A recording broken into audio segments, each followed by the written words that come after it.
Now, fair Hippolyta, our nuptial hour draws on apace. 4 happy days bring in a new moon, but oh, methinks how slow this whole moon wanes. 4 days will quickly steep themselves in nights, for nights will quickly dream away the time, and then the moon, like a silver bow, new bent in heaven, shall behold the night for solemnity.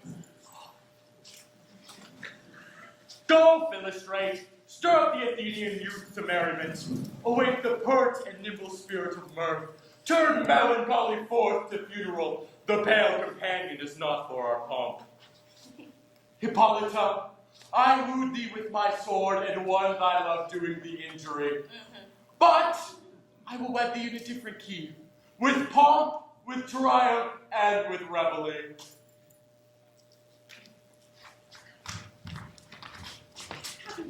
Yes, our renowned Duke. Thanks, good Aegeus. What is the news with thee? Full of vexation come I with complaint against my child, my daughter Hermia. Stand forth, Demetrius. My noble lord, this man hath my consent to marry her. Stand forth, Lysander. And, my gracious Duke, this man hath bewitched the bosom of my daughter. Thou, Lysander, thou hast given her rhymes and interchanged love tokens with my child. With cunning hast thou filched her heart, turned her obedience, which is due to me, to stubborn harshness. And, my gracious Duke, be it so, she will not hear before your grace, consent to marry with Demetrius. What say you, Hermia? Be advised, fair maid. To you, your father should be as a god. Demetrius is a worthy gentleman. And so is Lysander. In himself he is. But, wanting your father's voice, the other must be held the worthier. I would my father look her with my eyes. Rather, your eyes must with his judgment look. But I beseech your grace that I may know the worst that may befall me in this case if I refuse to wed Demetrius. Either to die the death, or endure the livery of a nun. So will I grow, so live to die, my lord, or will I yield my virgin pageant up unto his fortune? Who then was Job? My sovereign sets not to your sovereignty. Take time to pause, and by the next new moon, the sealing day betwixt my love and me, the everlasting bond of fellowship upon, that day I more prepare to die for disobedience to your father's will, or else to wed Demetrius. Relent, sweet Hermia, and Lysander, yield thy praise title to my certain right. You have my father's love, Demetrius. Let me have Hermia's. Do you marry him? True, he hath my love, and what is mine, my love shall render him. And she is mine, and all my right of her I do estate unto Demetrius. My lord, I am as well dragged as well possessed. My love is more than his. My fortune every way is fairly rent. I am beloved. Beauteous Hermia. I must confess I heard so much my mind did lose it. But, Demetrius, come, and Aegeus, you will go with me. I have some private schooling for you both.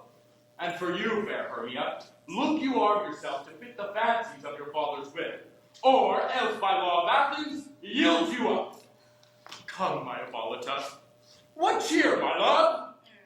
Demetrius, Aegeus, go along. I must employ you in some business against my nuptial. And not something that nearly concerns yourself.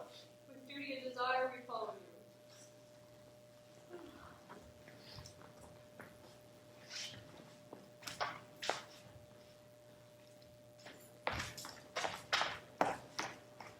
How now, my love? Why is that cheek so pale? How chance the roses have your face so fast? Well, how to choose love by another's eyes? Hear me, Hermia. I have a widow aunt, a dowager of great revenue, and she hath no child. From Athens, her house remains 7 leagues, and she treats me as her only son. There, gentle Hermia, wilt thou marry me into that place the sharp Athenian law cannot follow us?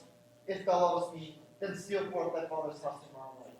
And in the wood, a league without town, where it once did met with Helena to do observance till morn of the night, there I shall wait for thee. My good Lysander, I swear to thee by Cupid's strongest bow tomorrow, truly will I meet with thee. Keep promise, my love. Look, Wither away. Call you me fair? That fair again unsay. Demetrius loves your fair. Oh, happy fair. Sickness is catching. Oh, we're fever, so yours I would catch fair Hermia ere I go. My ear should catch your voice. My eye, your eye. My tongue should catch your tongue, sweet melody. Were the world mine, Demetrius being faded, the rest I give to you to be translated. Teach me how you look and with what art you sway the motions of Demetrius' heart. I frown upon him, yet he loves me still. Oh, that your frowns could teach my smiles such skill. I give him curses, yet he gives me love. Oh, that my prayers could such affection move. The more I hate, the more he follows. The more I love, the more he hated me. This folly, Helenis, no fault of mine. None but your beauty. Were that fault or mine? He comfort, he no more shall see my face. Lysander and I will fly this place. Before the time I did Lysander see, seemed Athens a paradise to me. Oh, then in what graces am I loved you to love, he that turns heaven unto earth. Helen, to our minds will unfold. Tomorrow night, a time when Phoebe doth behold. A time when lovers flight self-conceal. From Athens' gates we have devised this field. And in the wood often were you and I upon faint pillars red, often were wont to lie. Empty our bosoms, other counsels sweet, where my Lysander and myself shall meet, to seek new kinds and stranger companies. Pray thee for us, and good let thee grant thy Demetrius. Come now, we must start our sight. I will, my love. Helena, adieu. Is you unto him, Demetrius dote on you. Oh, how happy some others some can be. Through Athens I am thought as fair as she. Love looks not with the eyes, but with the mind, and therefore is winged Cupid painted blind. And therefore is love said to be a child, because in choice he is so oft beguiled. For ere Demetrius looked on Hermia's eye, he hailed down oaths that he was only mine. And when this hailsome he from Hermia felt, so he dissolved, and showers of oaths did melt. I will go tell him of fair Hermia's flight. Then to the wood will he tomorrow night pursue her. For this intelligence, if I receive thanks, it will be a dear expense. But herein mean I to enrich my pain, to send his sight thither and back again.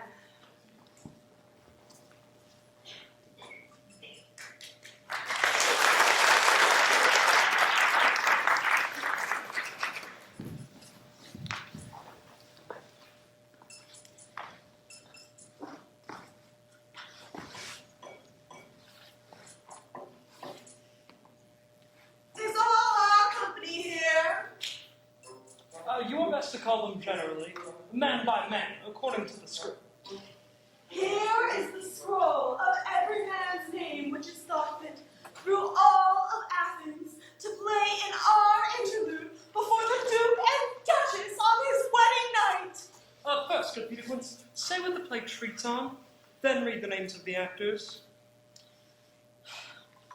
Mary, our play is the most lamentable comedy and most cruel death of Pyrrhus and Disney.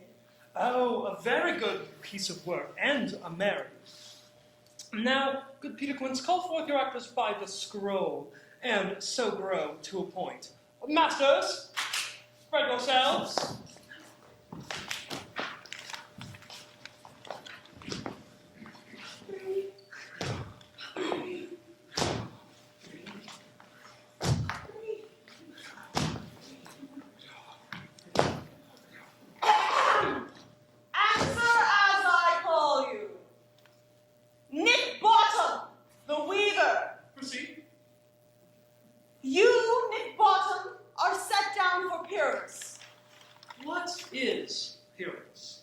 Is he a lover or a tyrant? A lover that kills himself most gallantly for love. Oh, that blossoms tears in the true performing of it.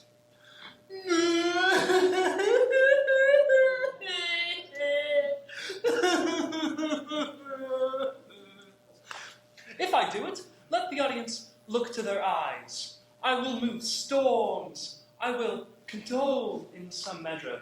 To the rest, yet my chief humor is for a tyrant. I could play Heracles rarely, or a part to tear a cat in, to make all split, the raging rocks and shivering stalks will break the locks or prison gates, and Phoebus's car shall shrine from far and make a more foolish face. Now into the place.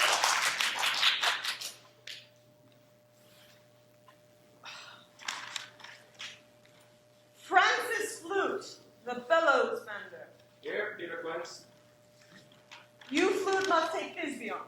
What is Thisbe? A wandering knight? Thisbe is the lady that Pyramus must love. Hey, Faith, don't let me play a woman. I have a beard coming. That is all one. You may speak as small as you will. Let me play Thisbe too. I will speak in a monstrous little voice. Thisbe, Thisbe. Oh, Pyramus, my lover dear. Oh, Thisbe dear and lady dear.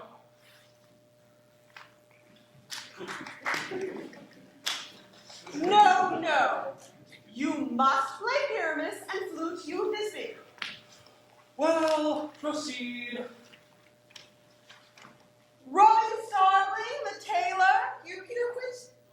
Starveling, you play Pyramus's father, myself, Thisbe's father. Snug the joiner, you the lion's part. And here I hope we have ourselves a play fitted. Have you the lion's part written for give it to me? I'm slow of study. You may do it extempore, for it's nothing but roaring. Let me play the lion too. I will roar, that I will make the Duke say, let him roar again, let him roar again. I will do any man's heart good to hear it. Roar!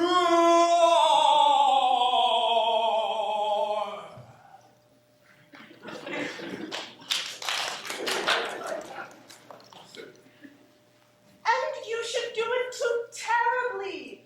You should fright the Duchess and her ladies, and they should shriek, and that would be enough to have us all hanged.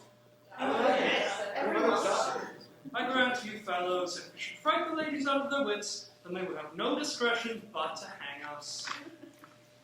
But I will aggravate my voice, so that I will roar you as gently as any sucking dove. Roar! I will roar and swear any nightingale. Roar!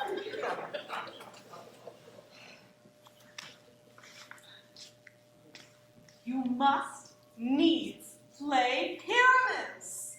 Pyramus is a sweet-faced man, a lovely man, as one may see on a summer's day. The most lovely, gentleman-like man.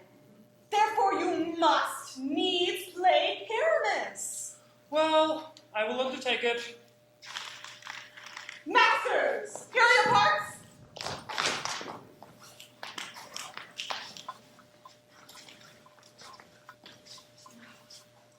And I do entreat you, request you, desire you to have them conned by tomorrow night. We shall meet in the palace wood, a mile without the town, by moonlight. There we shall rehearse, for if we meet in the city, we shall be dodged for company and our devices known. In the meantime, I shall drop a bill of properties, of which our play wants. I pray you, fail me not! We will meet, and there we will rehearse, most obscenely and courageously. Take pains, be perfect. Adieu.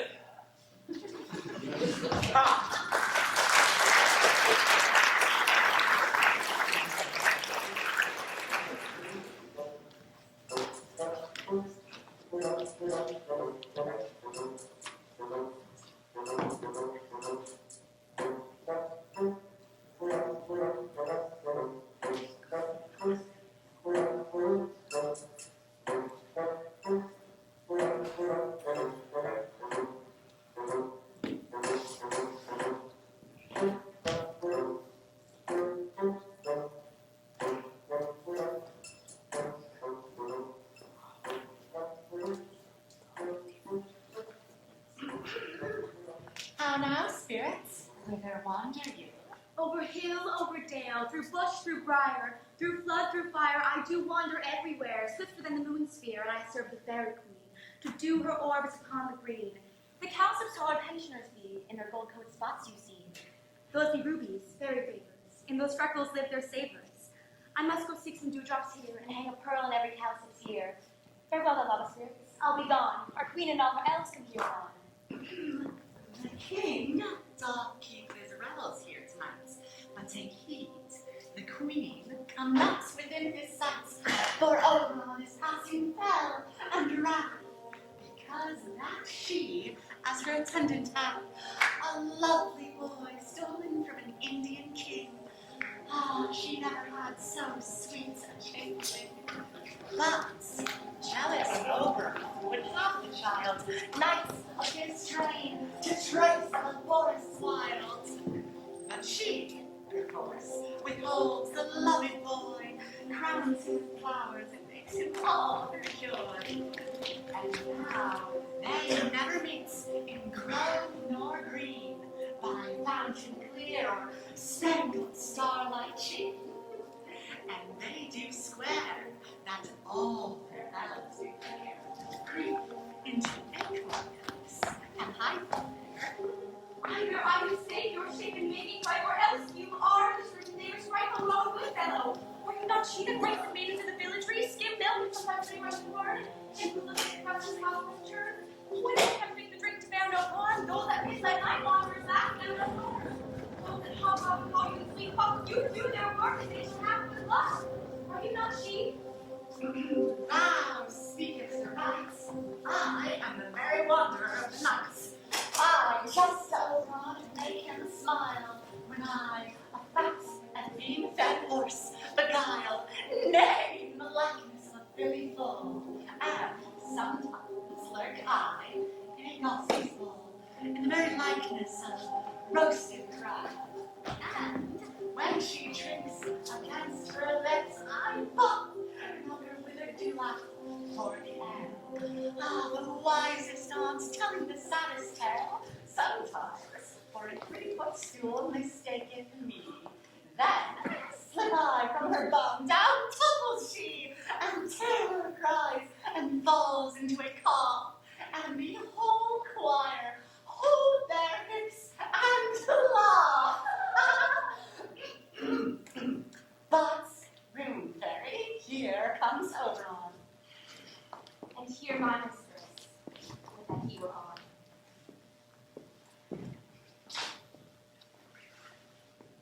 Ill met by moonlight, proud Titania. What, jealous Oberon? Fairies, skip hence, I have forsworn his bed and company. Tarry, rash wanton, am I not thy lord? Then I must be thy lady, but I know now hast stolen away from fairyland, and in the share of corn sat all day, playing on pipes of corn and versing love to amorous Phillida. How canst thou thus for shame, Titania, glance at my credit with Hippolyta, knowing full well I know thy love to Theseus? These are forgeries of jealousy. Do you amend it then? Why should Titania cross Oberon? I do but beg a little changeling boy to be my henchman. Set your heart at rest.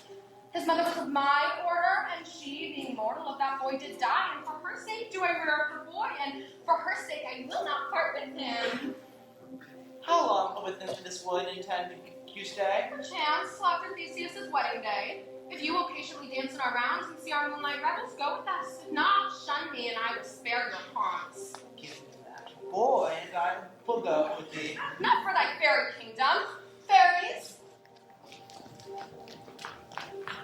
away, we shall chide downright if I longer stay. Well, go thy way! Thou shalt not from this grove till I torment thee for this injury. Ah, my gentle pup, come hither. Thou rememberest once I sat upon a promontory and heard a mermaid on a dolphin's back utter such dulcet and harmonious breath that the rude sea grew civil at her song, and certain stars shot madly from their spheres to hear the sea maid's music. I remember. That very time I saw, but thou couldst not, flying between the cold moon and the earth, Cupid all armed. A certain aim he took at a fair vestal thrown by the west. He loosed his love shaft smartly from his bow, yet as it should pierce 100,000 hearts. Yet marked I where the bolt of Cupid fell. It fell upon a little western flower, before milk white, now purple with love's wound, and maidens call it love in idleness. Fetch me this flower, this herb I showed thee once. The juice of it on sleeping eyelids lay will make man or woman madly dote upon the next live creature that it sees. Fetch me this herb. I will put a girdle around the earth in 40 minutes. Having once this juice, I'll watch Titania when she is asleep and drop the liquor of it in her eyes. The next thing she waking looks upon, be it lion, bear, or wolf, or bull, on meddling monkey or busy ape, she shall pursue it with the soul of love. And ere I take this charm from off her sight, as I can do so with another herb, I'll make her render up her page to me. But who comes here? I am invisible, and I overhear their conference. Unlock me not, therefore pursue me not. Where is Lysander and fair Hermia? The one I'll slay, the other slayeth me. Thou toldst me they're stolen into this wood, and here am I moved into this wood, because I cannot meet my Hermia. Hence, get thee gone, and follow me no more. You draw me, you hard-hearted Athens, but you draw not for iron, for my heart is true as steel. Leave your power to draw, and I shall have no power to follow you. Do I entice you? Do I speak you fair? Or do I not, in plain truth, tell you that I do not, nor I cannot love you? And even for that do I love you more. I am your Samuel and Demetrius. The more you beat me, the more I will long for you. Use me but as your Samuel. Spurn me, strike me, neglect me, lose me. Only give me leave, unworthy as I am, to follow you. At what worse place can I beg your love, although a place of high respect with me, than to be used as your dog? What? Take not too much the hatred of my sick friend. Sick when I deliver thee. I'm sick when I not on me! Let me go! Where thou fellow? Do not believe that I shall do thee some mischief in the wood. I will follow thee and make a heaven of hell to die upon the hand I love so well. Ah!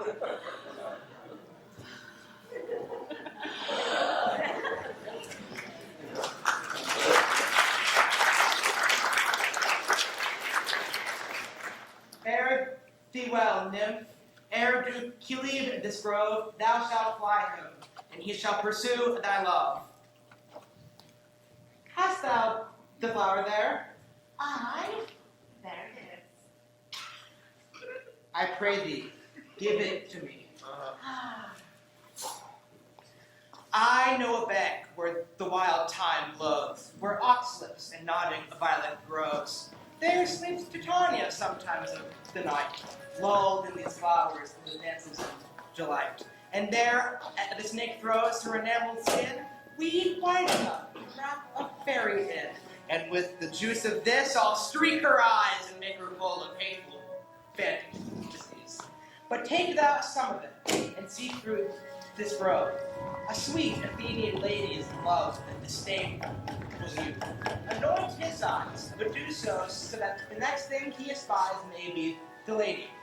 Thou shalt know the man by the Athenian garments he hath on. Affect it with some care, so that he may prove more fond on her than her on her love. And look thou meet me ere the first cock crow. Fear not, my lord, your servant shall do so.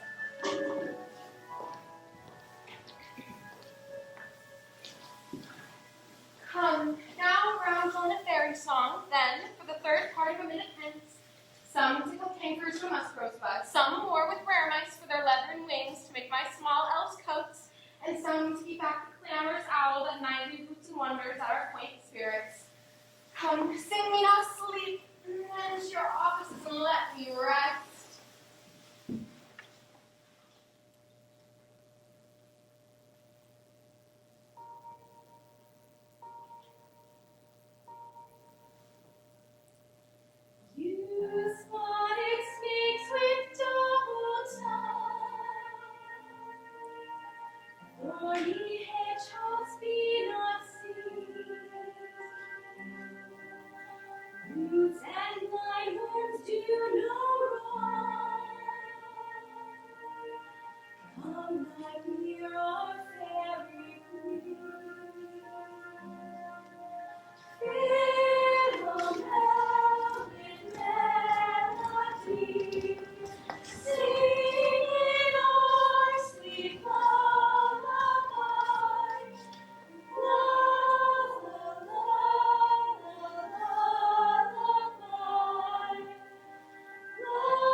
what thou seest when thou dost wake.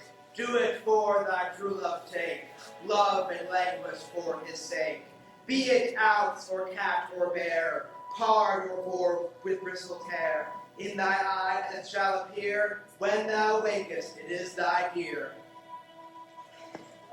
Wake when some vile thing is near.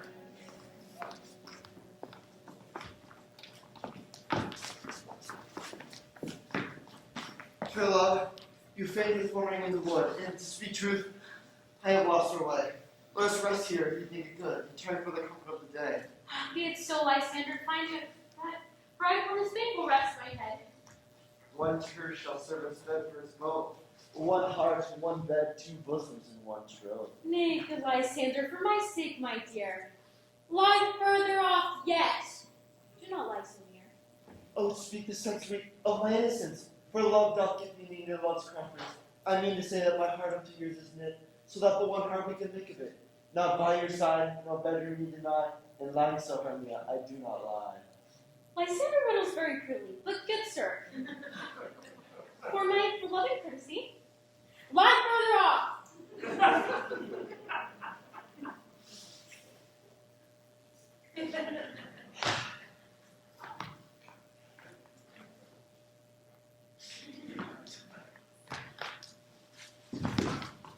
So far be distant, and good night, sweet friend. Thy love never altered, so sweet thy scent.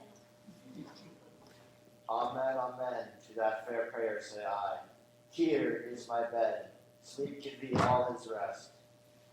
With half thy wish, the witcher's eyes impress. Through the forest have I gone, but Athenian found I none, on whose eyes I might approve this flower's force in stirring love. Night and silence, who is here? Weeds of Athens he doth wear. This is he, my master said, despised the Athenian maid. And hear the maidens sleeping sound on the dank and dirty ground. Churl, upon thine eyes I throw all the power this charm doth owe. When thou wakest, let love forbid, sleep its seats on thy eyelid.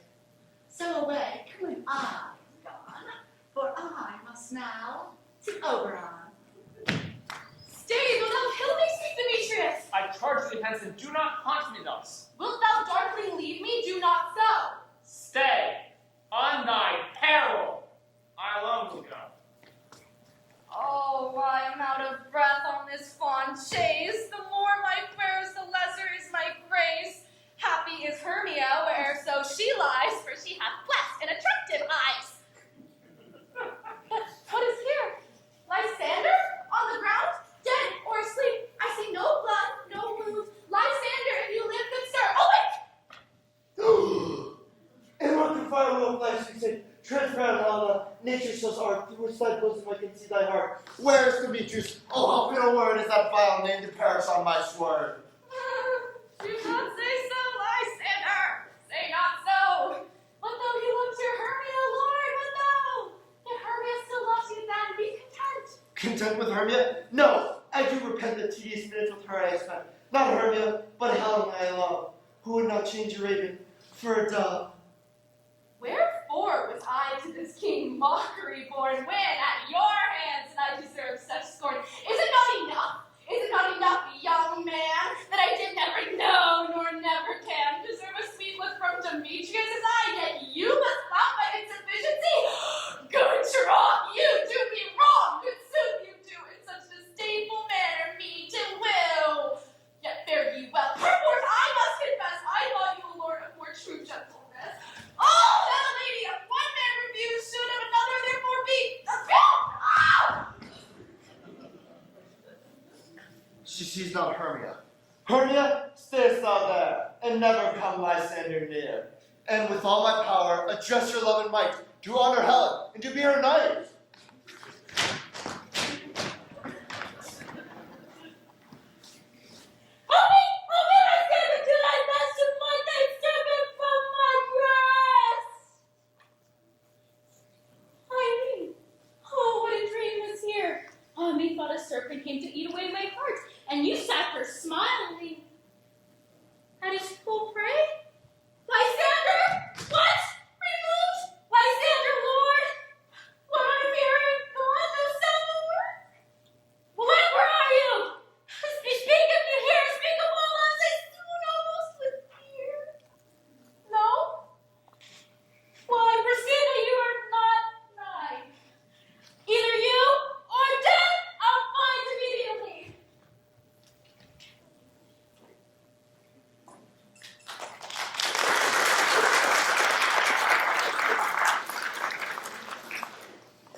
Quince.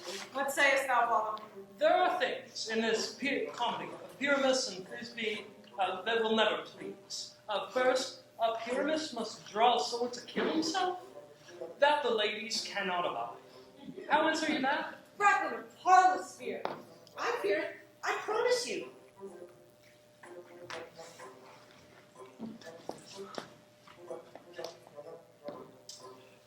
Not a whit. I have advice to make all well. You will write me a prologue, and have the prologue seem to say that we will do no harm with our swords. And, furthermore, that I, Pyramus, am not Pyramus indeed, but God will believe it. This will put them out of fear. Well, we will have such a prologue, and it shall be written in 8 and 6. Nope. Give it 2 more. Have it be written in 8 and 8. Will the ladies not be feared by the lion? I fear it, I promise you.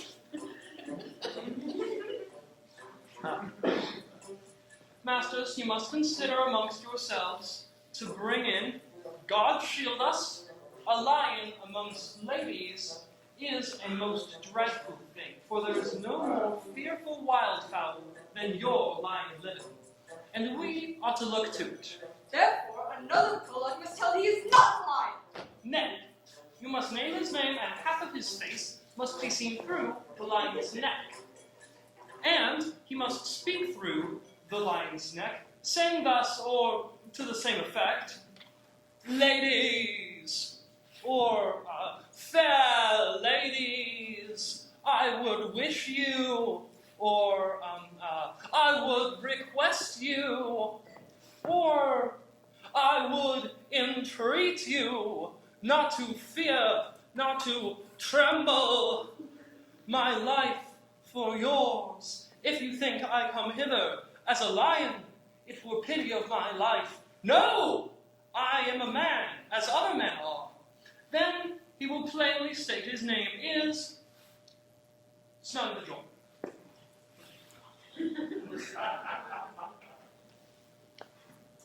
If that may be, then all is well.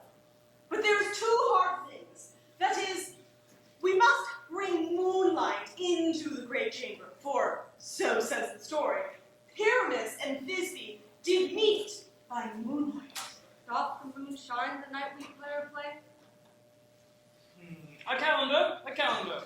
Bring up the almanac, find out moonshine.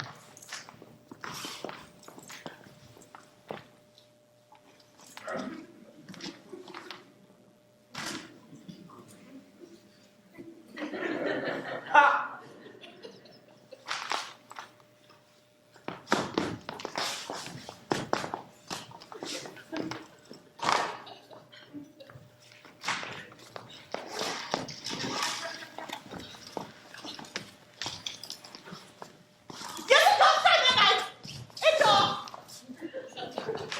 Well then, leave a window of the great casement where we play our play, and let the moon shine in through the casement.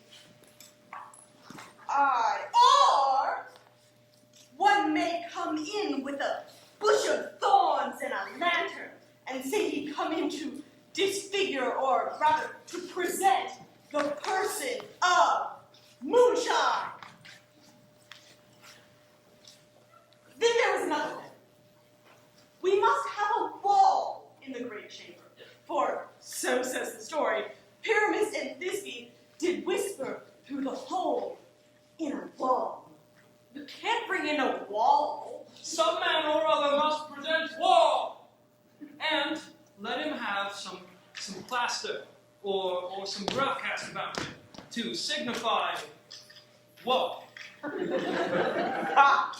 Or let him hold his fingers thus, and through this cranny shall Pyramus and Thisbe whisper.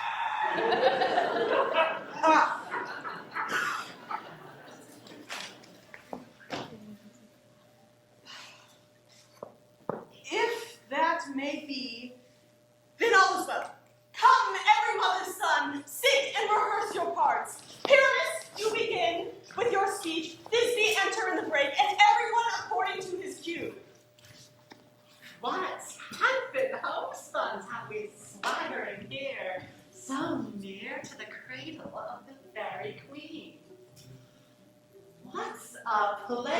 Lord. I will be an auditor, an actor here, perhaps, if I see comes. Oh, odious flowers. Odors! Odors, flowers, savors, sweet. And thy breath, my dearest Thisbe dear. But hark, I see a voice. Stay thou but here a while, and by I will to thee appear.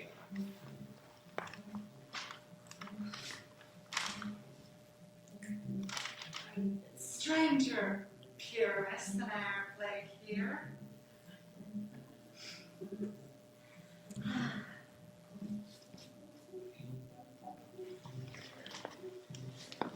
Must I speak now?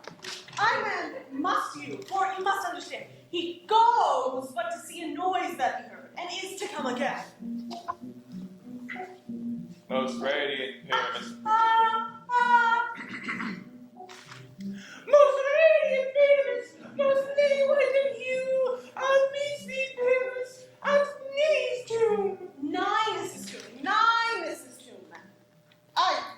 You must not speak that yet. You speak your whole part, cues and all.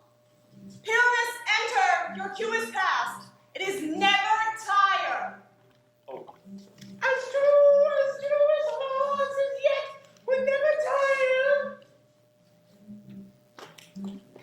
Oh, Thisbe, if I were fair, if I were only thine.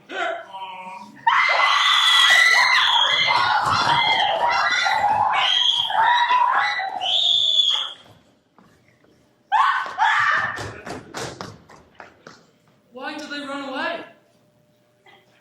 This is a knavery of them, to make me a fear.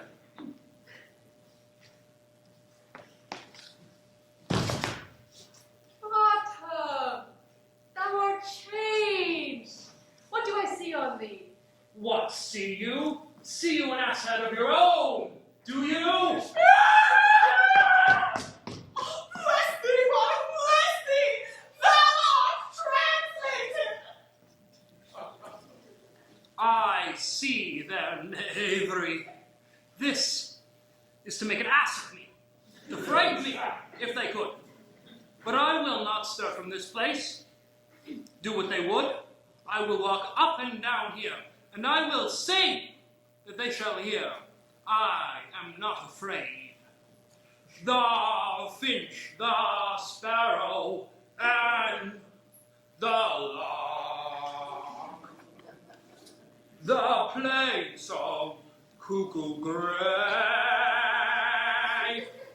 What angel rakes me from my flowery bed?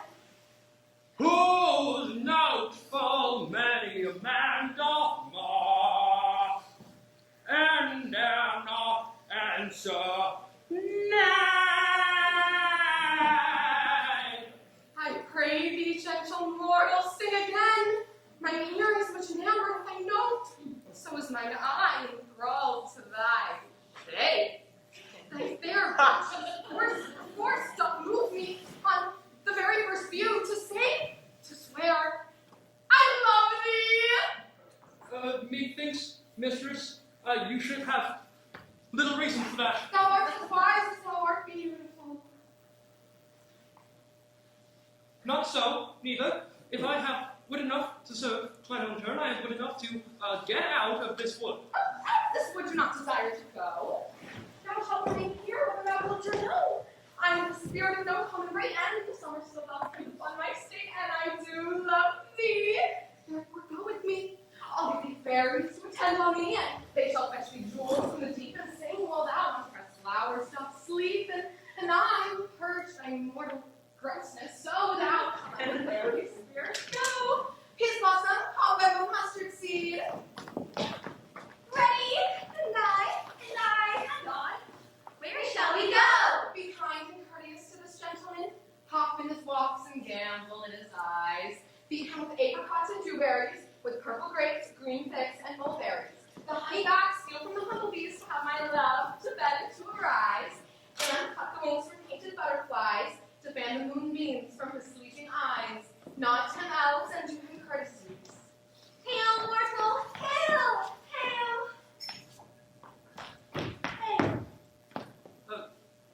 beseech your worship's grace, but I beseech your worship's name. Huh? Cobweb? Good Mistress Cobweb, I desire you of more better acquaintance. If I shall cut my finger, I shall make bold with you, good Mistress Cobweb. Your name, honest lady? Peas Blossom. Oh, good Mistress Peas Blossom. Commend me to Mistress Squash, your mother, and to Master Peascod, your father. I shall make you of more better acquaintance as well. Your name, I beseech you, lady? Mustard Seed. Good Mistress Mustard Seed, I know your patience well. That same childlike, cowardly ox beef hath devoured many a gentleman of your house. I promise you, many of your kindred hath made my eyes water ere now. I desire you of more better acquaintance too, good Mistress Mustard Seed. Come, lead him to my bower. The moon, methinks, looks with a watery eye, and when she weeps every little flower, lamenting some forced chastity. Tie up my lover's tongue, bring him silently.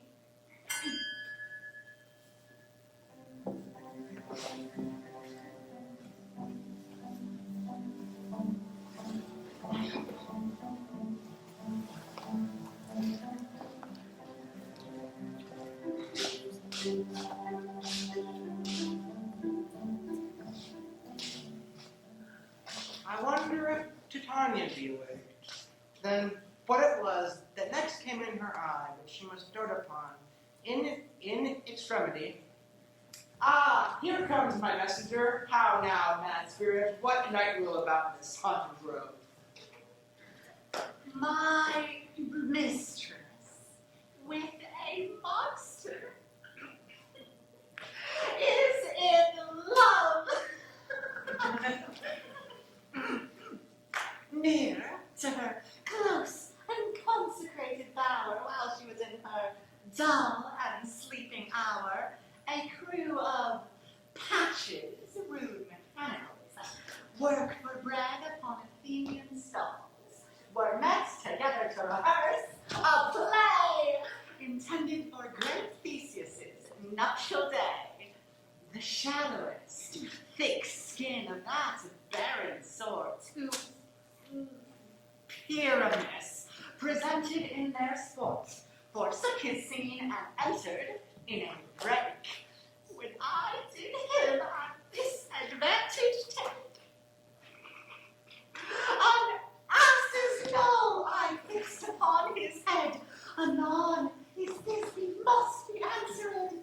And forth my minute comes when they him spy, that wild geese at the creeping foul eye. So, at his sight, away his fellows fly. And in that moment, so it came to pass, Titania wakes and straightway loves an ass. This falls out better than I could devise. But hast thou yet lashed the Athenians' eyes with the love juice, as I did bid thee do? That is finished too, and the Athenian maiden by the sight, that when she wakes, of force she must be eyed. Stand close. This is the same Athenian. This is the lady, but not this the man. Well, why rebuke you him that loves you so? Lay breath so bitter on your bitter foe. What's this to my Lysander? Where is he? Ah, good Demetrius. Will that give him in to me? I had rather give his carcass to my hounds. Out, dogs! Out! Heard that screaming past about the maiden's patience. Has no sleep with them? Your passion is of a miswise mood. I am not guilty of Lysander's blood, nor is he dead for aught that I can tell. I pray thee tell me then that he is well. And what should I get therefore? A pill that should never see me more. There is no following her in this fierce vein. Here, therefore, for a while I shall remain. So sorrow's heaviness doth heavier grow, for death that bankrupt sleep, the sorrow oh, which in some light measure it will pay, if for his tender care I make some stay. What hast thou done? on some true love sight. About the wood, go swifter than the wind, and Helena of Athens look thou find. Oh, fancy sick she is, and pale of cheer, with sighs of love that cost the fresh blood dear. By some illusion, bring her here. I'll charm his eyes against she do appear. I go, look how I go, swifter than the arrow from the Tartar's bow. Flower of this purple dye, hit with Cupid's archery, sink an apple of his eye. When his love he doth espy, let her shine as gloriously as the Venus of the sky. When thou wakest, if she be by, beg of her for remedy.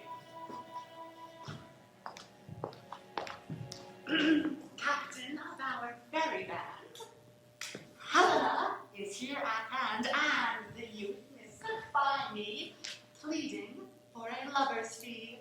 Shall we their fond pageant see? Lord, what fools these mortals be! Stand aside. The noise thou made will cause Demetrius to awake. That will two at once will one, and that must needs be sport alone. And these things do best please me, that revolve preposterously. Why should you think that I should woo and scorn? Scorn and derision never come in tears. Oh, devilish holy Frank, these spells are Hermia's. Won't you give them over? Demetrius loves her, and he loves you not. Oh, hey! Goddess, nymph, perfect, divine, to what my love shall compare thine eye. Crystal is money, thy lips, those kissing cherries tempting grow. That pure congealed white high tar snow, fanned by the eastern wind, turns to a crow. When thou holds up thy hand, oh, let me kiss this princess of pure white, the seal of this. Mwah! Oh, but oh, how I see! You are all bent set against me for your merriment. If you were civil and knew courtesy, you would not do me thus much injury. Can you not hate me as I know you do? But you must join in soul to mock me, do? You were men, as men you are, in show. You would not use a gentle lady so to vow and swear and superpraise my parts when I know you hate me with your hearts. You both are rivals to love Hermia, and now both rivals to mock Helena. You are unkind, Demetrius, be it not so, for you love Hermia. This you know, I know. And with all goodwill, with all my heart, and Hermia's love, I give to my part. And yours and Helena to me bequeath, whom I do love, and will do to my deed.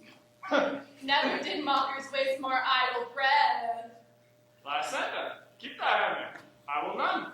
If e'er I loved her, all that love is gone. My heart to her but as a guest why sojourn. And now to Helen is at home to return, there to remain. Helena, it is not so. Disparage not the fate thou dost not know, lest to thy peril thou art by its dear. Look where thy love comes, yonder is thy dear. Thou art not by my eye. My ear and think have brought me to thy sound. But why cutting this all least leave me so? Why should he stay whom love doth press to go? Who love could press Lysander from my side? Lysander's love, which would not let him find. Fair Helena, who more kills the night, than owes my eyes of fiery light. Why seekest thou me? Could this not make me know?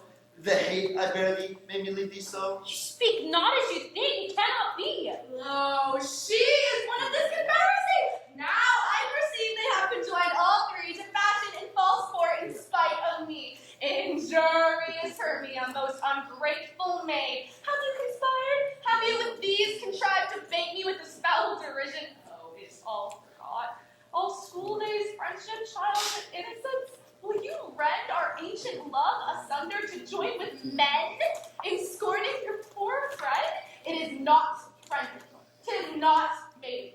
Our sex, as well as I may chide you for it, though I alone do feel the injury. I'm amazed at your passionate words. I do not scorn you. It seems you scorn me. Have you not set Lysander in scorn to follow me and break my eyes and face? Nature other love to Demetrius, who even but now spurned his foot to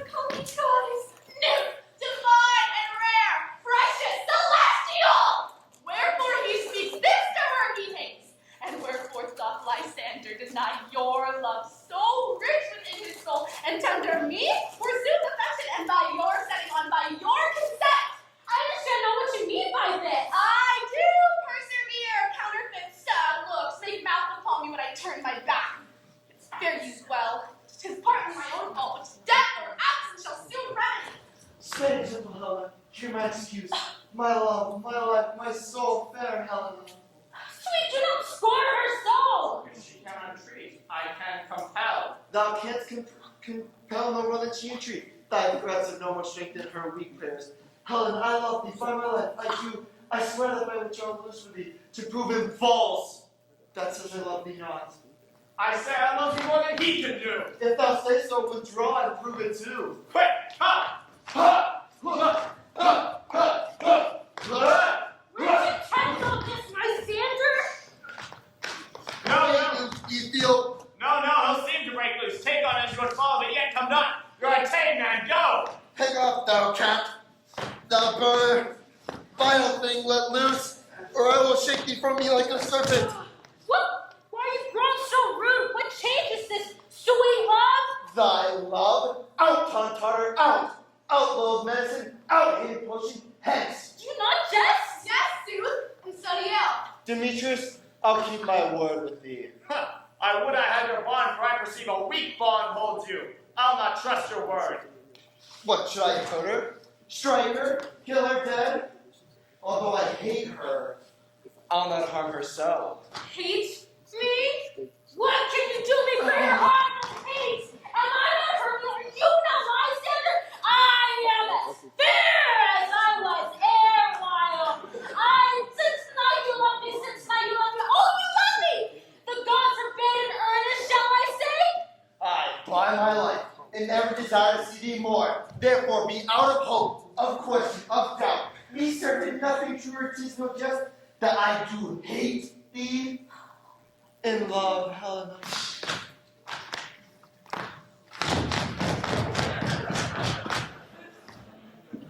You juggler!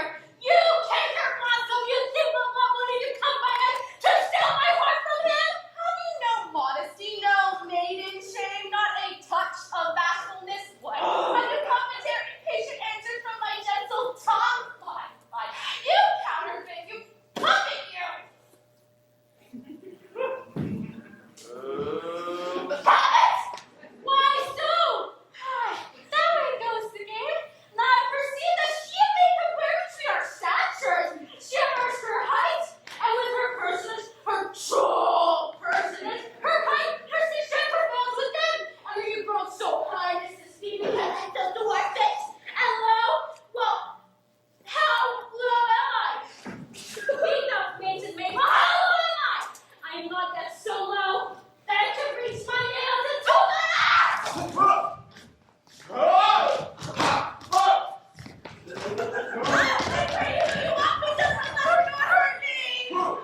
Be not afraid. She shall remind me, Helena. No, sir, she shall not, though you take her part. Oh, when she is angry, she is keen and shrewd. She was a vixen when we went to school, and though she be but little, she is fierce. Little get nothing but love with little. Let me come to her! Get gone, you dwarf. You nimbus, you do not persuade. You beast, you acorn. You are too officious in her behalf that scorns your services. Let her alone. Speak not of Helena. Follow them to try to right. A man of mine is most in Helena. Follow? Nay, I'll go with thee. Treat my go. Ha! Ha! Ha! Ha! Ha! Ha! Oh, this coil? As long as your nails not.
it not you who told me I should know the man by the Athenian garments he had on?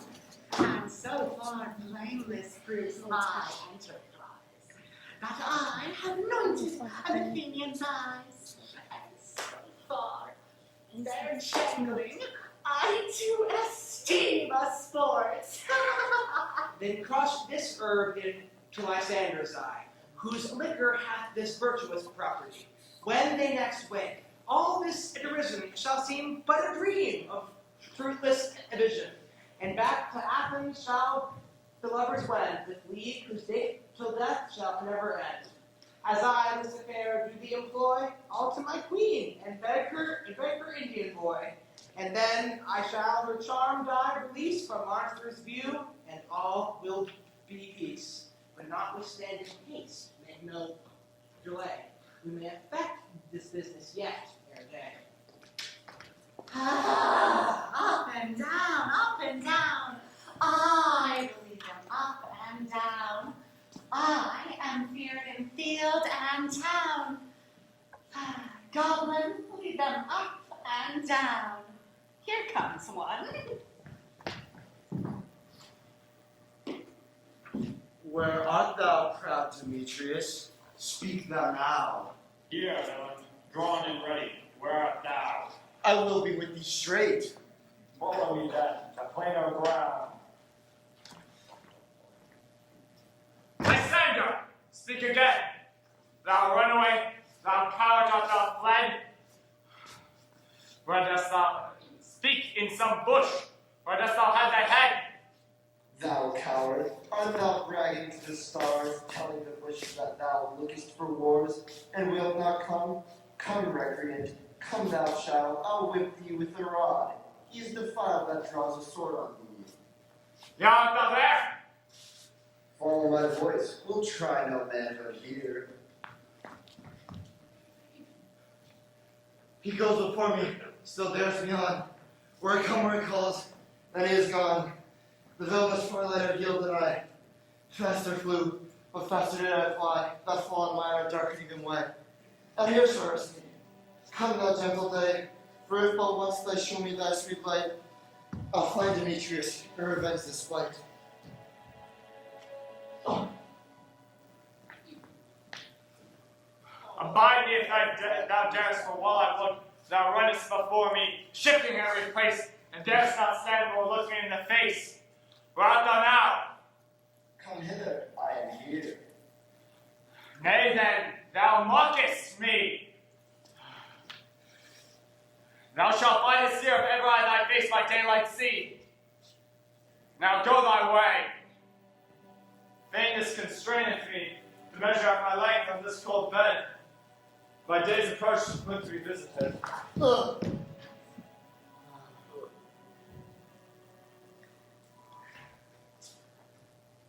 Oh, weary night, oh, long and tedious night. Abate thy hours, shine, comforts from the east, that I may back to Athens by daylight, from these that my poor company detest. And sleep, which sometimes shuts the sorrow's eye, steal me while from mine own company. That's but three. Come one more, two of both kinds makes up four. Here she comes, cursed and sad. Cupid is a knavish lad, thus to make poor females mad. Never so weary, never so in woe. Be double with the doings of the friars.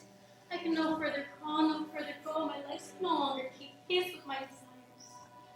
Heaven, shew Lysander, clinging of her.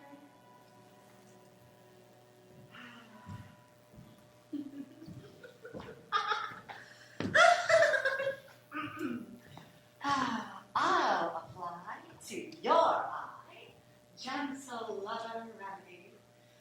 When thou wakest, thou takest true delights in the sights of thy former lady's eye, and the country proverb known, that every man should take his own. Jack shall have Jill, thoughts shall go ill. The man shall have his mare again, and all shall be well.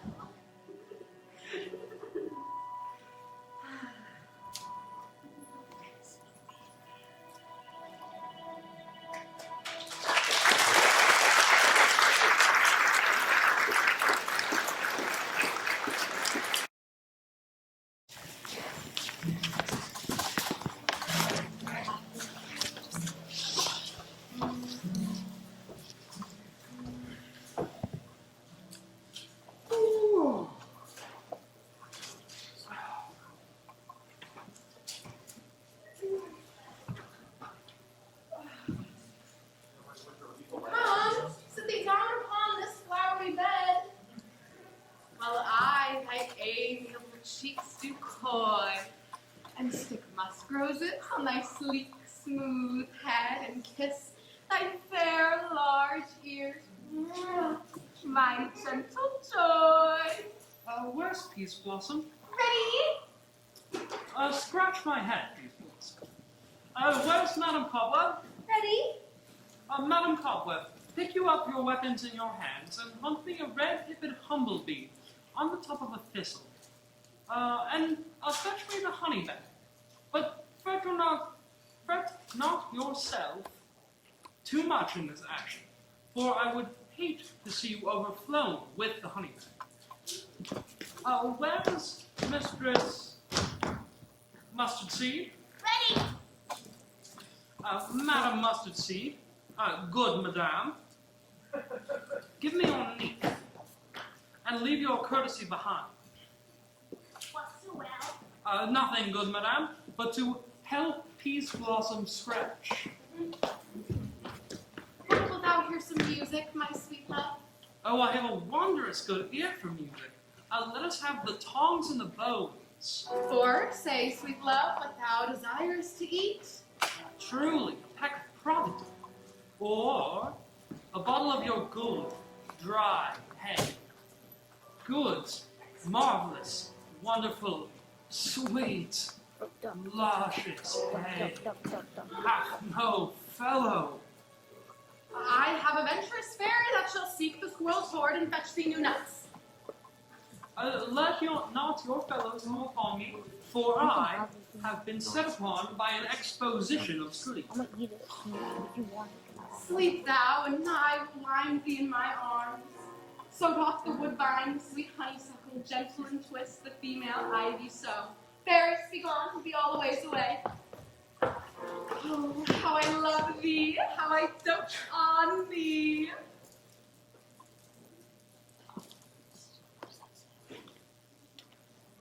Welcome, a good robin. Seest thou this sweet sight? Her dotage now I do begin to pity. When I had after my pleasure taunted her, and she in mild terms begged my patience, I then did ask of her training her child, what straight she gave me, and her fairy bore him to my bower in fairyland. And now that I have the boy, I will remove this hateful imperfection off her eyes. And, Uncle Puck, take this transformed scalp from off the head of this Athenian swain, so that he, waking with the other dew, may all back again to Athens repair. And think no more of this night's accidents, but as the fierce vexation of a dream. And now I shall wake the fairy queen. Be as thou wast wont be, see as thou wast wont see. Dian's bud over Cupid's flower hath such force and blessed power. Now, Titania, wake you, my sweet queen! My Oberon, what visions I have seen. Methought I was enamored of an ass. There lies your love. How came these things to pass? Oh, how mine eyes do loathe his visage now. Silence a while. Robin, take off this head. Titania, music call and strike more dead than common sleep of all these five of the sense. Music, ho, music, such as charm and sleep. Now, when thou wakest, with thine own fool's eyes peep. Sound, music, come, my queen, take hands with me, and rock the ground whereon these sleepers be. Now thou and I are new in amity, and will together midnight solemnly dance in Duke Theseus' house triumphantly, and bless it all to fair prosperity. And there the faithful lovers shall be wedded with Theseus all in jollity. Fairy king, attend and mark. I do hear the morning lark. Then, my queen, in silent sad, trip we after the night shade.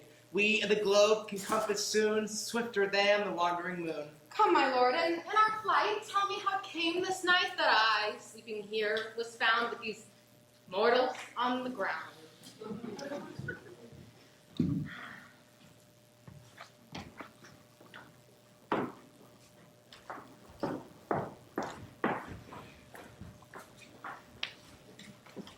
But soft! What nymphs are these? My lord, this is my daughter here asleep, and this Lysander, this Demetrius is, and Helena, older daughter's Helena. I wonder if they're being here together. No doubt they rose up early to observe the rite of May, and, hearing our intent, came here in grace of our solemnity. But speak, Aegeus, is not this the day that Hermia give answer to her choice? It is, my lord. Go bid the huntsmen to wake them with their horns.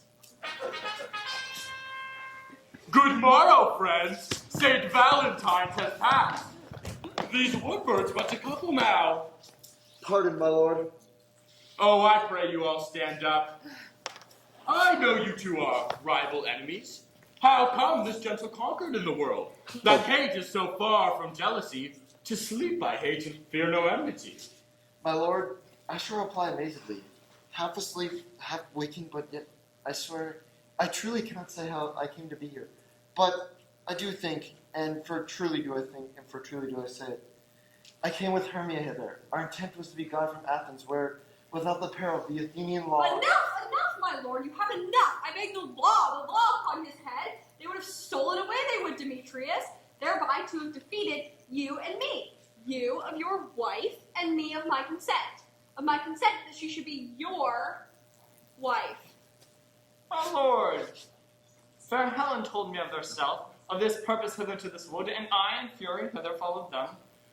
Fair Helen in fancy following me. But I wot not by what power, but by some power it is.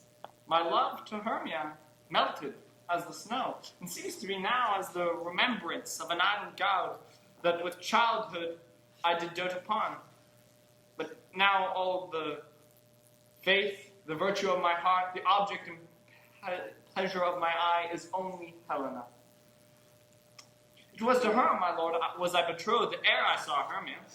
But as in sickness I did loathe this food that in health comes to my natural taste. Now I will long for it, love it, cherish it, and will evermore be true to it.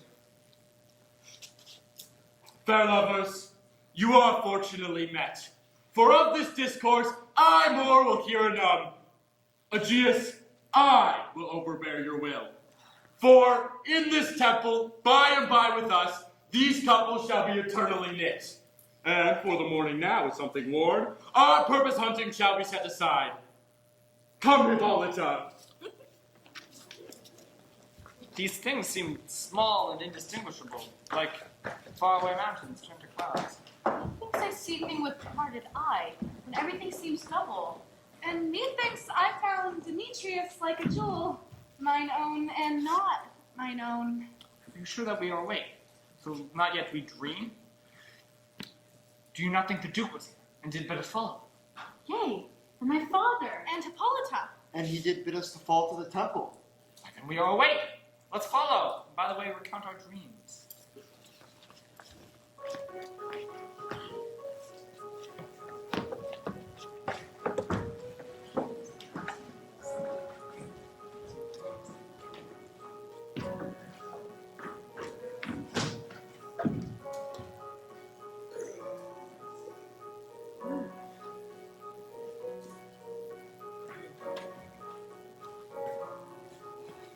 my cue comes, call me, and I will answer. My next is most fair Pyramus, Peter Quince, Robin Starveling, Snug the Joiner, Snout. But God's my life, stolen away, and left me asleep.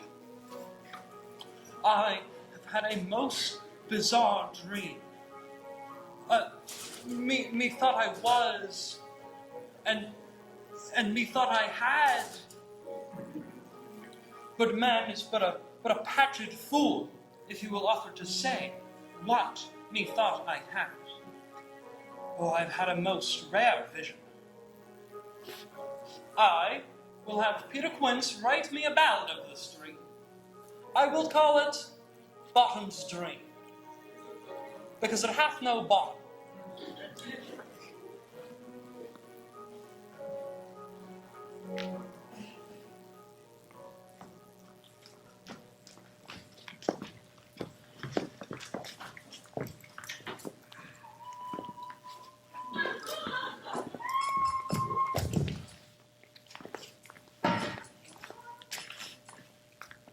Have you sent the Bottoms house? Is he come home yet?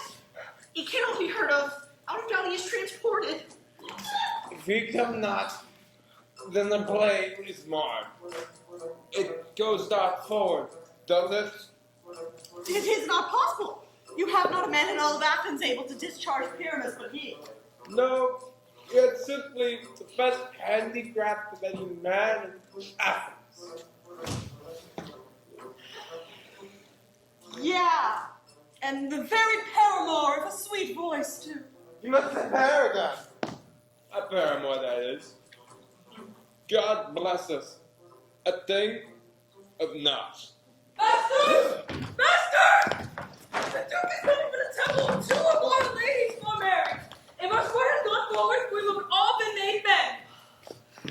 Oh, sweet, funny father! Just to be a little sixpence a day in life. He will escape sixpence a day. And if the Duke cannot pay him sixpence a day, I'll be hanged.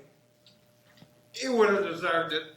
Sixpence a day in Pyramus or nothing.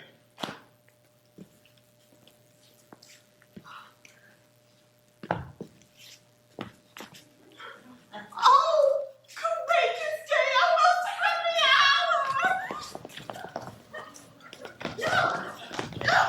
Where are these lads? Where are these hearts? Oh, let us hear it, sweet Bottom. Masters, I am to discourse wonders, but I am not to say what, for if I say it, then I am no true man of Athens. Speak it, Bottom.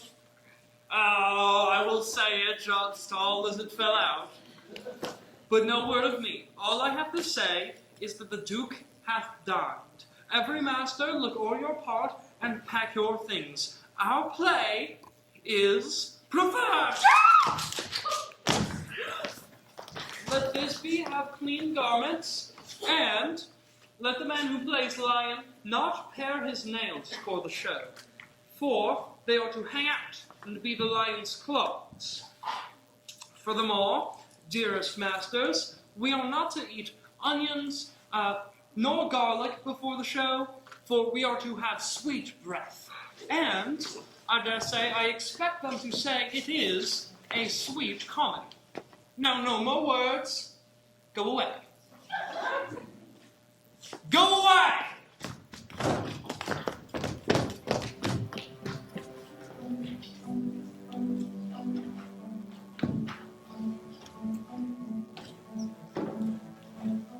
Tis strange, my Theseus, that these lovers speak of. More strange than true. I never may believe these antique fables or fairy toys. Such shaping fantasies that apprehend such cool reason never comprehends. Here come the lovers, so full of joy and mirth. Come now, what masks, what dances shall we have to wear away the long age of 3 hours between after supper and bedtime? Where is our usual manager of mirth? What revels are in hand? Is there no play to ease the anguish of a torturing hour? Come, illustrate! Here, mighty Theseus. Say, what abridgments have you for us this evening? What mass? What music? How shall we beguile the lazy time if not with some delight? There is a brief how many sports are right. Make a choice in which your highness will hear first. The Battle of the Centaurs, to be sung by Athenian Munich to the harp. We'll none of that. What have I told my love in glory of my kinsman Hercules? The riot of the tipsy Bacchanals, tearing a Thracian singer in the rage. This is an old device, and it was last played when I from Thebes came last a conqueror. The thrice three muses, mourning the death of learning, laid deceased in beggary. That is some satire, keen and critical, not sorting with the nuptial ceremony. A tedious brief scene of young Pyramus and his love Thisbe, a very tragical mirth. Merry and tragical, tedious and brief. This is hot ice and wondrous strange snow. How shall we find the concord of this discord? A play there is, my noble lord, some 10 words long, which as brief as I have known a play. But 10 words, my lord, is much too long, which makes it tedious. For in all the play there is not one word apt, one player fitted. A tragical, my noble lord, it is, for Pyramus therein doth kill himself, which, when I saw rehearsed, I must confess, had made mine eyes water. But were merry tears, the passion of loud laughter never shed. What are they that do play it? Hard-handed men that work in Athens here, which never labored their minds until now, and have not toiled their unbreathed memories with this same play against your nuptial. And we will hear it. No, my lord, it is not for you. I have heard it over, and it is nothing in the world. Unless you find sport in their intent, extremely stretched and combed with cruel pain to do you service. I will hear that play. So please your grace, the prologue is addressed.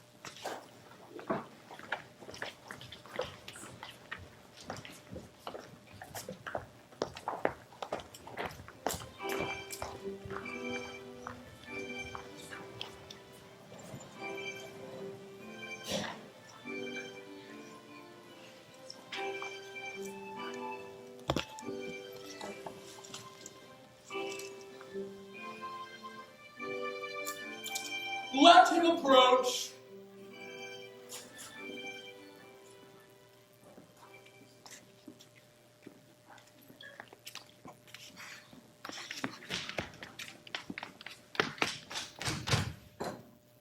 If we offend, it is with our goodwill. The actors are at hand, and by their show, you shall know all that you are ought to know. This fellow doth not stand upon his points. Good Lord, is not enough to speak truth. Indeed, he hath played on his prologue like a child on a reporter, a sound for modern government. His speech is like a tendril chain, not impaired, but all disordered. Who is next? Gentles! Perchance you wonder at this show, but wonder on till truth makes all things plain. This man is Pyramus!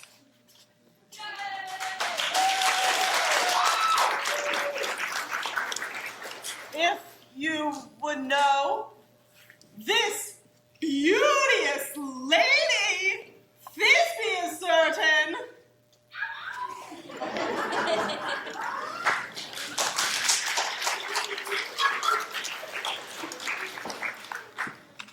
This man, with lime and rough calf, doth present. Wall! Battle wall!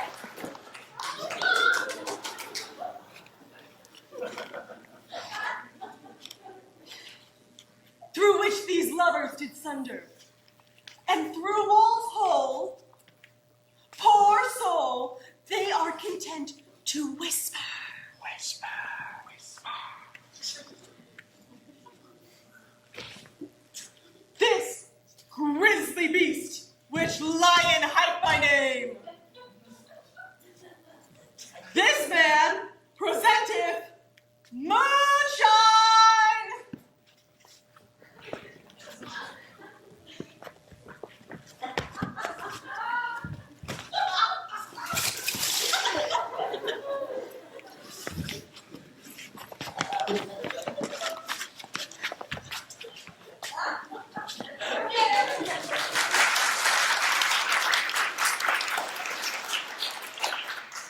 For if you would know, by moonshine did these lovers think no scorn to meet at Ninus's tomb, there to woo.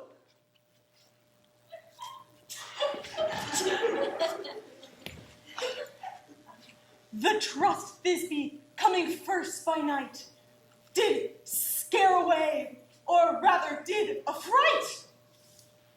And as she fled, her mantle she did fall. Lion vile with bloody mouth did stain.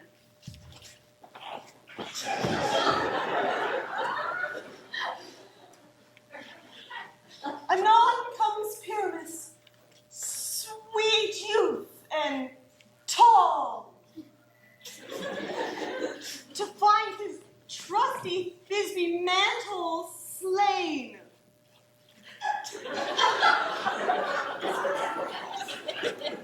Whereat, with blade, with bloody, blameful blade, he gravely broached his boiling, bloody breast. And Thisbe, tarrying in mulberry shade, his dagger drew and died.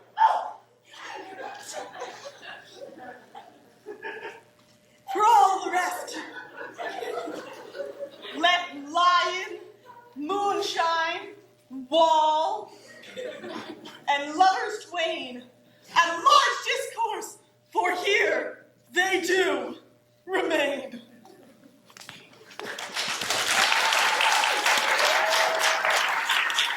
I wonder if the laws would be to speak. One lion there is very else to do. In this same interlude, it doth befall that I, one snout by name, present the wall. And such a wall as I would have you think, that had in it a crannied hole or kink, through which the lovers, Pyramus and Thisbe, did whisper often, very secretly. This loam, this rough cast in this stone doth show that I, on that same wall, the truth is so. Do you desire line and hair to speak better? That is the wittiest discourse I ever did hear, my lord. Pyramus is approaching the wall. Silence!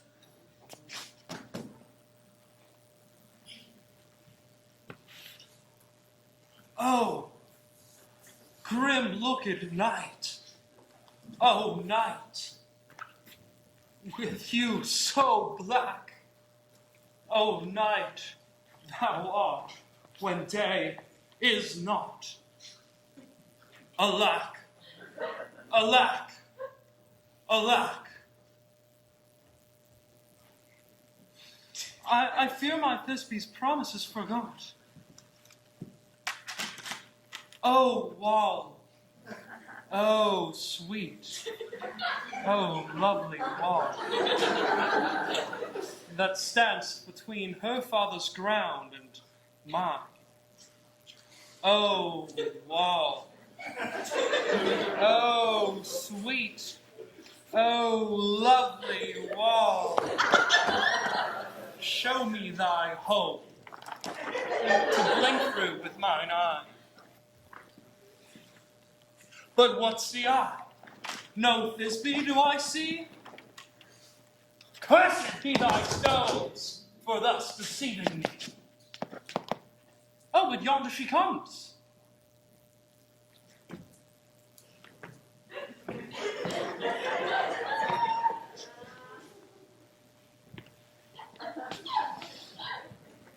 Oh, well, that must Oh, Wolf, I will not share my moans, for body vampirus in me. My cherry lips have often kissed thy stones, with lime in the hand that took in thee. But hark, I see a voice. Now will I to the hole to spy, and I can hear my Thisbe's face. My love, thou art my love. I think. Think what thou wilt. I am thy lover's grace. And like Lymander, am I trust still. And I, like Helen, till spits me kill. Oh, kiss me through the hole in this vile wall.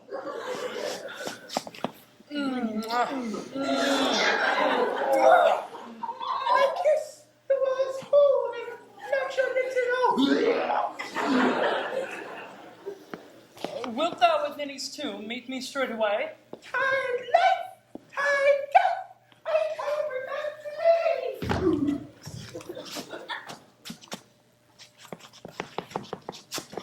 Thus have I, wall, my part discharged so, and in being done, thus, wall, away, doth go.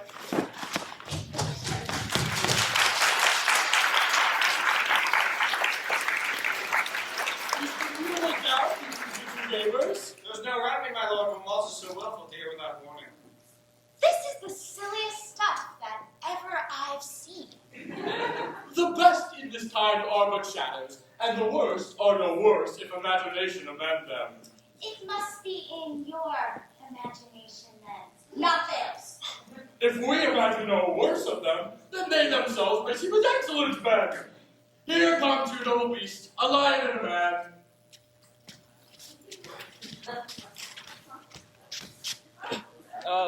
You ladies, you who do fear the smallest mouse that creeps on floor, may now perchance both quake and tremble here.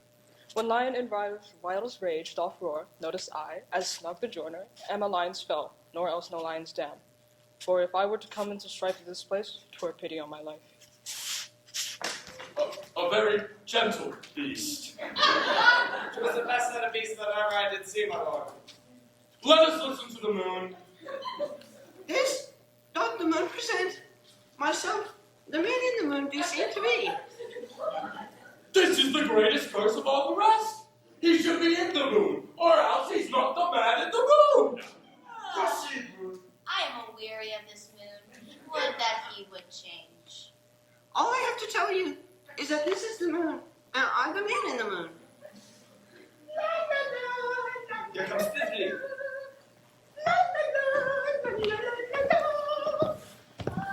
This is on Minnie's tomb. Where art my love?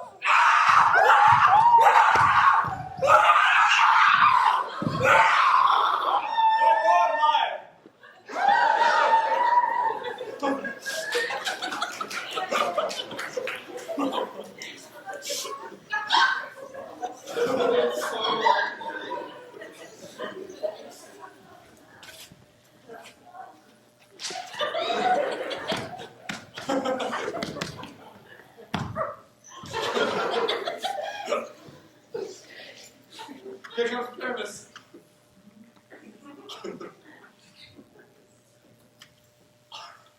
Oh, moon. I thank thee for shining now so bright. I thank thee for thy golden, precious, glowing radiance. And shining on this night.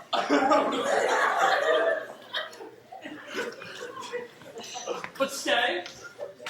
Oh, But mark, oh night.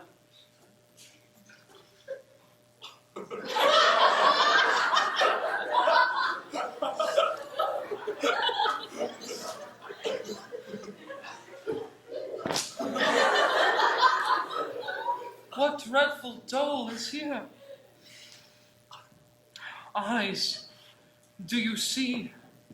How can it be? My dainty duck. Oh dear, thy mantle good, what, stained with blood? Wherefore, nature, didst thou lion frame? For lion here hath deflowered my dear, who is, no, who was the fairest dame to look, to live, to love, to like, and to look with cheer. Come, tears, confound, outsold and wound the pack of Pyramus. I, that left pack, that in hard doth hawk, now die I. Thus. Thus.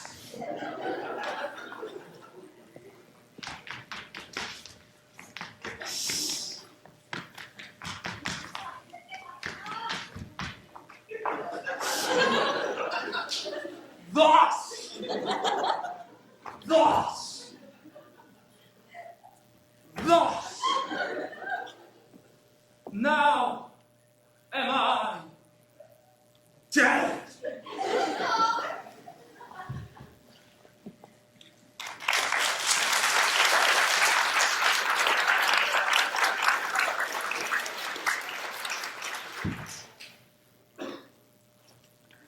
Ooh.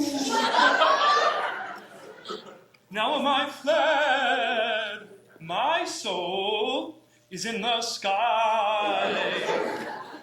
Come, lose thy light. Moon, take thy flight.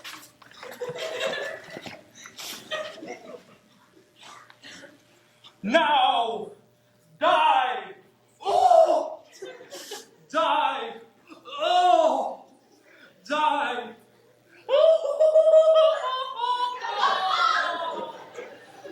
Die. With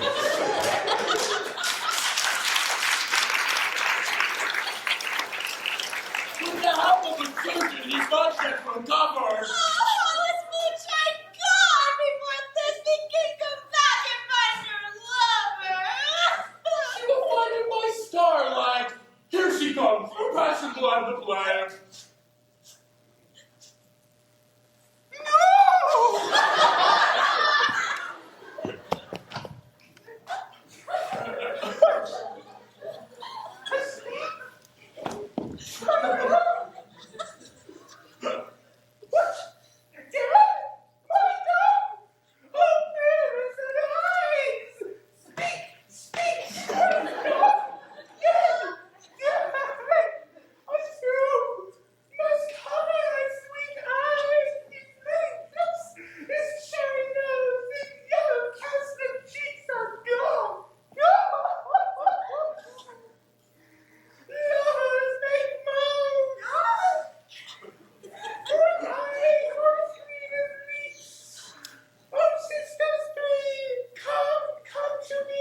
you!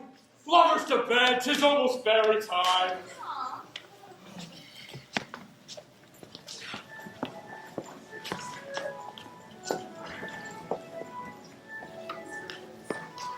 I fear we shall sleep the coming morn, for as much as we have overheard this palpable, gross show, hath we beguiled the heavy gate of night, dear friends to bed. A fortnight hold we this solemnity, and nightly revels and new jollity. Now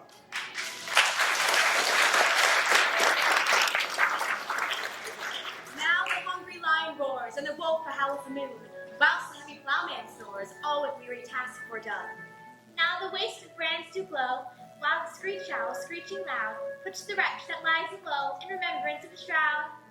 Now it is the time of night, the graves all gaping wide, everyone must forth his fright, the churches lay pathway glide. And we fairies that do one violet chipmunk's team, full the presence of the sun, falling darkness like a dream. Now a frolic, not a mouse shall disturb this hallowed house. I am set a broom before to sweep the dust behind the door.